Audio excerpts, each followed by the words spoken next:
ही वह दिया बुझ गया। जानते हो वह दिया कौन था? वह उत्साह का दिया था। जब उत्साह ही बुझ जाए तो जीवन में प्रेरणा कहां बचती है, जोश कहां रहता है। दूसरे दिए ने यह सब देखा। वह शांत स्वर में बोला, मैं हमेशा दुनिया को शांति की रोशनी देता हूं, लेकिन फिर भी लोग लड़ते हैं, झगड़ते हैं, एक दूसरे का खून बहाते हैं। जब मेरी रोशनी किसी को समझ नहीं आ रही तो मुझे भी बुझ जाना चाहिए। और यह कहते ही शांति का दिया भी बुझ गया। अब तीसरा दिया अकेला रह गया था। वह भाईचारे का प्रतीक था। उसने बुझ चुके दियों को देखा और कहा, जब उत्साह नहीं रहा, जब शांति ही नहीं बची, तो भाईचारा भी कहां रहेगा। मुझे भी बुझ जाना चाहिए। और वह भी बुझ गया।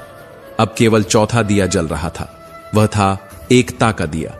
उसने बुझ चुके तीनों दियों को देखा और कहा, जब उत्साह, शांति और भाईचारा ही नहीं बचे तो मैं भी अकेला कब तक जलूं।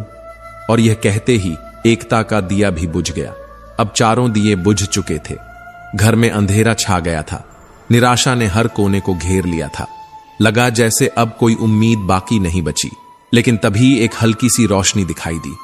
एक दिया अभी भी जल रहा था, एक नन्हा सा दिया जो अपनी धीमी लौ के साथ टिमटिमा रहा था। तभी एक छोटा बच्चा घर में आया। उसने उन चारों बुझ चुके दियों को देखा, लेकिन अफसोस करने के बजाय उसकी नजर उस छोटे से जलते हुए दिए पर गई। उसकी आंखों में चमक थी। उसका दिल खुश था, क्योंकि उसने देखा कि अभी सब कुछ खत्म नहीं हुआ है। उसने धीरे धीरे उस जलते हुए दिए को अपने हाथों में उठाया और उससे बाकी चारों दिए फिर से जला दिए। जानते हो वह दिया कौन था? वो दिया था आशा का। वो दिया था उम्मीद का। उम्मीद ही वह चीज है जो अंधेरे